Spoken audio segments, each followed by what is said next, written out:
Buenos días a las que no vi. Ayer le comenté a Ana que a consecuencia del último día, el martes, se había suscitado una serie de preguntas y inquietudes sobre el tema de la oncofertilidad en el hombre. Y claro, ella ya al final me parecía que no había espacio para discutir este tema. Entonces le dije si brevemente no quería un resumen de la experiencia del banco de semen de 30 años. O sea que esto va a ser muy resumido, van a ser fundamentalmente datos, vamos a ir muy rápido, o sea, y datos nuestros, y comparados con la experiencia internacional. El camarón que se duerme se lo lleva a la corriente. Está, adelante. Esto surge de una charla que dimos hace 3 años en el CLAE. Hoy ya han pasado 3 años más, pero los datos son los mismos. Así que rápidamente, la indicación de la criopreservación de semen propio, la más importante que tiene que ver con lo de hoy, es la preservación de la capacidad reproductiva en hombres fértiles o subfértiles que se expondrán a un riesgo real o potencial de perderla. Y esas son las circunstancias donde la quimioterapia, radioterapia, es decir, toda la parte de la oncología es mandatoria. La próxima. Los supuestos del funcionamiento del banco son muy sencillos. Lo que nos planteamos al principio, cuando lo fundamos en el año 86-87 del siglo pasado, los tratamientos oncológicos dejan la mayoría de los pacientes curados infértiles. Son supuestos, vamos a ver al final cuánto hay de esto de cierto. Es el único procedimiento actualmente disponible que ofrece a los hombres con cáncer la posibilidad cierta de conservar la fertilidad frente a tratamientos gonadotóxicos. Las técnicas de reproducción asistida tienen muy buenos resultados empleando gametos masculinos criopreservados. Eso será lo supuesto, con lo cual fundamos el banco. Adelante. Fíjense la evolución del banco para semen propio. Acá tenemos el año 87, por eso te digo, Dana, no desesperes. Yo te diría que vamos a escucharte no en la semana de la fertilidad del 2020, sino del 2024 o 2026. Es decir, mirá el tiempo que lleva a sentar esto, ¿no? ¿Verdad? Por lo menos de 4 a 10 años para que pueda caminar, digamos, acertadamente. Bueno, hasta acá, por supuesto, este crecimiento vertiginoso vertical comenzó a partir de la ley. La próxima. En todo este tiempo nos consultaron tuvimos 1.558 consultas. Fíjense la gran expectativa que hay de los pacientes, que 1.528, o sea, el más del 98%, aceptaron. De las causas, el 40%, 555 pacientes, eran oncológicos. La mitad prácticamente del banco, pues semen propio, pacientes oncológicos. La próxima. El 65% tumor de testículo. 18% linfomas, 4% leucemias y otros 60%. Pero, o sea, más del 80% son tumores de testículo y linfomas. Hodgkin y no Hodgkin. Adelante. La primera pregunta que nos tenemos que hacer, que yo me la hice hace ya 20 años. 555 pacientes oncológicos que criopreservan semen antes de la quimioterapia en 29 años. ¿Es poco? ¿Es mucho? ¿Qué les parece eso? Poco, ¿no? Es la idea que teníamos nosotros, después de estar 10 años. Y fíjese, la próxima, ¿qué hicimos?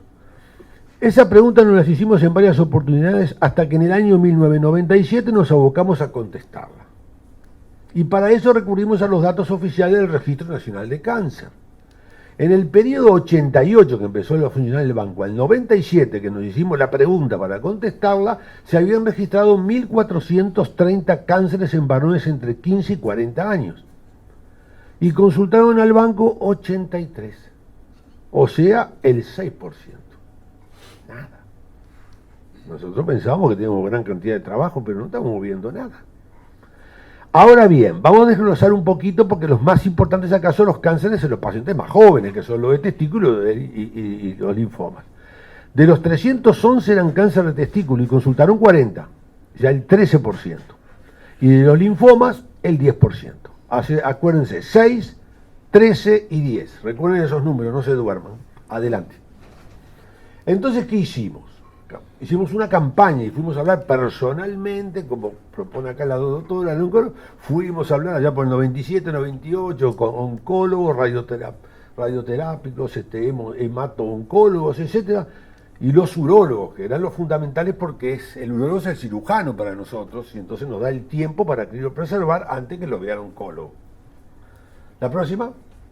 Y nos quedamos contentísimos. En el periodo 98-2000 se esperaban 93 cáncer de testículos, según los datos, y 73 linfomas. Y del 93 cáncer de testículos consultaron 39, habíamos aumentado al 42%, del 12 o 13 al 42. Y de los linfomas del 10 al 18. Tuvimos menos prédica con los hemato-oncólogos que con los urólogos. La próxima. Entonces nos quedamos tranquilos. Pero veíamos que la cosa no caminaba. Y entonces allá por el año 2007, 10 años después, volvimos al Registro Nacional de Cáncer y pusimos esta tabla muy compleja, pero es muy fácil, o sea, se repiten las cosas, ¿no? ¿Verdad? Acá tienen cáncer total por grupos etarios, 15 a 19 años, 20, pum, pum, pum. Los casos registrados y los casos que consultaron en Fertilab, o sea, que consultaron en el banco. Y fíjense, para el cáncer total, después de 10 años, volvimos al mismo valor, 6%. Cáncer de testículo, habíamos pasado del 13 al 40 y pico, volvimos al 19%. Linfomas, 10%. Pero fíjense esta diferencia entre Hodgkin y no Hodgkin. Hodgkin, 10%. No Hodgkin, 3,5%. Y es el mismo profesional. Y eso nos va a dar una pista muy importante de lo que está pasando. A ver si los supuestos que nosotros decíamos eran tan ciertos. La próxima. 5 años más tarde, 2011, la situación incambiada para cáncer total, 6,4. Para cáncer de testículo, 20,0. Linfomas, Hodgkin, 15%. Linfoma no Hodgkin, 5%. La próxima. La pregunta número 2 que nos hicimos. ¿Esto nos pasa solo a nosotros o le pasa a todos los demás? Y la respuesta es, la próxima, le pasa a todos los demás. Tomamos solamente un ejemplo, una experiencia, porque no hay tiempo, pero esto se repite. Fíjense, en cáncer de testículo, 18%. Esto sucedió en Canadá. Y ya otro tip más importante, que es el supuesto número 3. El éxito de los tratamientos con los gametos masculinos criopreservados. Es muy bueno. Aquellos que usaron en inseminación artificial, 36,4% de tasa de embarazo. Y los que usaron fecundación in vitro o ICSI, 50%. O sea que vamos viendo que el tercer supuesto es cierto. Eso se ratificó siempre, ¿verdad? La próxima. Fíjense acá, otro grupo. 24% lo que obtienen en cáncer de testículo, ¿no? Que son los que más responden. Y otro tip. De los que congelaron, eran más jóvenes y tenían menos hijos que los que no congelaron. Lo cual es lógico, ¿no? ¿Verdad? Bueno, pero eso está ratificado acá. La próxima. La tercera pregunta. Todo parece indicar que la baja demanda del banco de semen en pacientes oncológicos es universal. ¿A las cuales son las razones para esto? La próxima. Todas estas pueden ser falta de información por parte del médico, desinformación del paciente, desinterés del paciente, falta de tiempo, accesibilidad del banco, los costos, el semen no apto o que no sea necesario. Porque tenemos que considerar esa posibilidad de que algún profesional dice no es necesario. Lo hemos visto varias veces. Dice, no es necesario. No vas a perder la fertilidad, le dice. La próxima. Falta de información.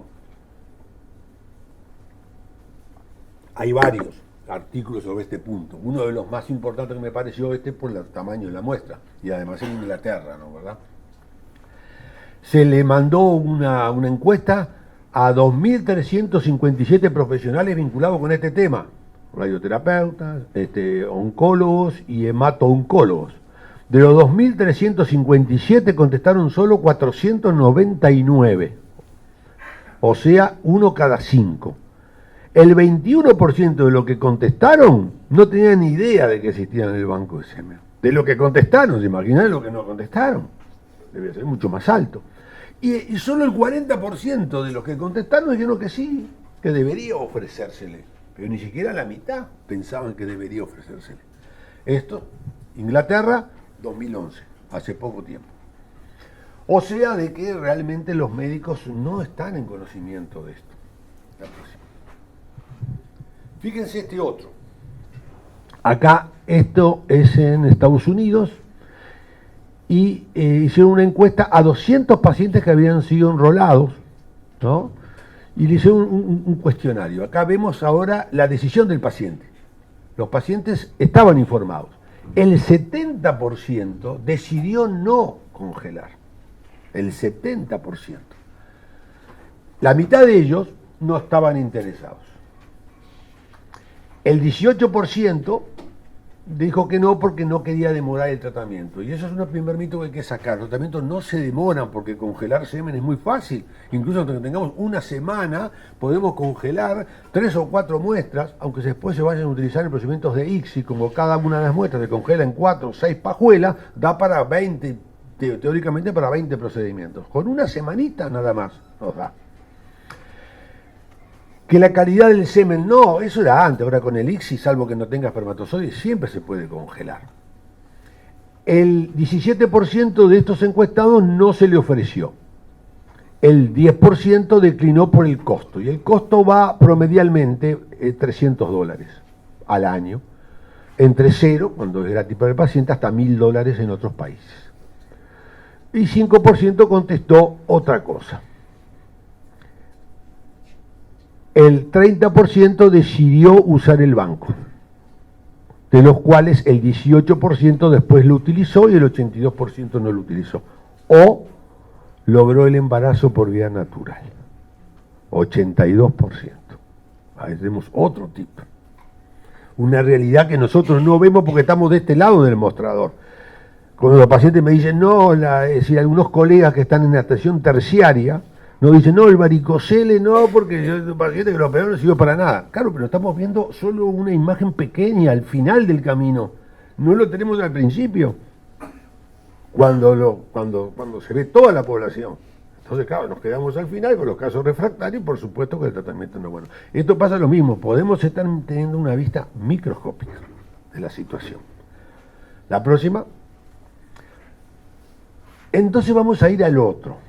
Hay desinformación del paciente, hay desinterés del paciente, falta de tiempo no cuenta, el acceso del banco creo que no es tan complicado en Uruguay, que es un país chico, los del interior tienen más dificultad, pero se precisa poco tiempo. Los costos no son excesivos, están cubiertos por muchos sistemas, el semen nuato no corre, es que sea innecesario. Ese concepto está ante los médicos, y se lo dicen al paciente. Adelante. Fíjense este trabajo. Este de Girasol en Estados Unidos.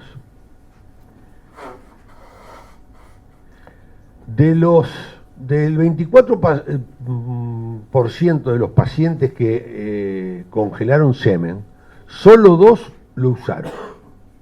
Pero 12 de ellos lograron el embarazo por vía natural, sin recurrir a las muestras criopreservadas. La próxima. Este trabajo es un poco antiguo, pero es muy bueno, del año 97. Fíjense lo que se planteó: fertilidad después de la quimioterapia en tumores de testículo, para analizar el porcentaje de recuperación de la espermatogénesis. Y rápidamente lo que dice es que de acuerdo a la calidad seminal inicial, que podía ser muy mala, buena o muy buena, estaba la posibilidad de recuperar la fertilidad natural a los 2 años. Y fíjense que esas cifras van de 25% cuando el semen es muy malo, a 82% cuando el semen es muy bueno. Entonces esto, claro, es un dato muy fuerte en la realidad, que no lo vemos nosotros, lo ven los oncólogos. Y dicen, no, vas a recuperar la fertilidad. Claro, 82% es muy alto. Entonces la próxima, fíjese la experiencia nuestra. 555 pacientes. El primero, ya de ya te sé al revés, con razón no andaba. 215 el momento actual, al 2015, seguían congelando. Por la razón esa que es cierta, de que al paciente le gusta congelar, aunque no le vaya a usar, o más adelante dice, me da tranquilidad, más los médicos dicen, si voy a congelar es porque voy a vivir. Y bueno, lo ayuda, digamos, psicológicamente. Solicitaron su uso 36 pacientes, el 6%. Es también bajo este número, solo el 6% de los congelados utilizaron. Descartaron el 55%, 304, por desinterés 72%, por muerte 7% y porque recuperaron la fertilidad 21%. Pero esto, ojo, es para todos los pacientes. Acuérdense que si lo llevamos solo al paciente con cáncer de testículo, que tiene la mejor tasa de sobrevida y mejor recuperación de la fertilidad, o los linfomas Hodgkin, este número debe ser más alto seguramente. Y esto que nosotros nos enteramos, porque muchas veces ni siquiera nos comentan, no tienen la obligación de comentarnos. O sea que puede estar seguramente en 30, 40 o 50%, no lo sabemos. La próxima. Pero fíjense que esto del 6% es universal. Hice una evaluación de diferentes países, estos datos nuestros no publicados, es decir, la tasa de utilización de las muestras criopreservadas, 6%, Estados Unidos, 6%, Reino Unido, 5%, China, 7%, Reino Unido, 6%. El único que se despega es este último, Estados Unidos con 15%, pero es un dato solo. O sea que esto es así. No hay vuelta de hoja. Fíjese que hay una cantidad de pacientes. Este trabajo con que es multicéntrico con 12.000 casos. El 8%.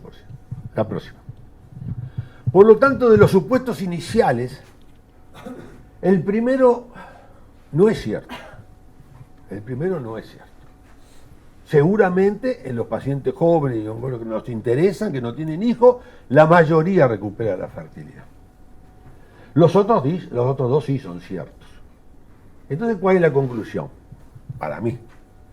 ¿La próxima? No, para adelante. La congelación de semen es una técnica muy efectiva y de bajo costo para preservar la fertilidad. El efecto de los tratamientos oncológicos sobre la fertilidad masculina es muy variable. Y aunque parece que la tasa de recuperación espontánea de la fertilidad es más alta de la supuesta, es difícil predecir si se va a dar y cuándo se dará, dependiendo de muchos factores, como la edad, el tipo de cáncer, la extensión lesional, los quimioterápicos empleados, número de ciclos, comorbilidades, idiosincrasia. No lo sabemos de antemano quién va a andar bien y quién no va a andar bien. Existe la opinión generalizada de que los bancos de semen están subutilizados en los pacientes oncológicos y que uno de los factores más determinantes es el pobre asesoramiento del equipo de salud, que también es cierto. Pero muchas veces, por ese hecho de que dicen, no, en mi experiencia no pierden la fertilidad. Pero hay que tener cuidado. Ahora, la conducta recomendada entonces es criopreservar semen antes de la quimioterapia. Una vez que empezó la quimioterapia, si recibió la primera dosis, ya el semen está afectado. Por supuesto que decís, bueno, pero estos espermatozoides se van a formar dentro de 3 meses. Pero los que ya están formados, primero pueden sufrir el efecto tóxico directo, pero además vamos a congelar las muestras de semen con el quimioterápico. Y cuando lo descongelemos podremos ser competentes y capaces de sacar todo el quimioterápico. Y si lo ponemos dentro del óvulo, o sea que siempre antes y siempre hay tiempo. Si la calidad espermática es igual o mejor a la calidad del semen almacenado, criopreservado, puede descontinuarse. ¿Sí? Decimos, al año te haces un espermograma. Si vemos que el semen mejoró, decimos, vamos a esperar un año más por los dos. Y si logra el embarazo, bueno, más seguro todavía. Y entonces ahí se descongela. Esa yo creo que es la pauta más correcta. La próxima. En Prepubre, ya dijo ella, hizo una primera revisión en el 2004, totalmente experimental, nunca ningún caso se me planteó a mí en el banco, nunca vi un pediatra, un oncólogo de niños, para decir vamos a preservar la fertilidad de este varón. La próxima, 10 años después hice una nuevamente y seguía así. Todavía es experimental y se está esperando lo que se está trabajando hoy, que es la espermatogénesis in vitro, que se está trabajando con los pacientes con Klinefelter. Y última, un agradecimiento a la gente de Fertilab. El equipo es el técnico y administrativos que forman el área de reproducción. Acá hay algunas de las técnicas que, como ven, son todas mujeres, son todas jóvenes, muy capaces, muy trabajadoras y sobre todo muy serias. Muchas gracias.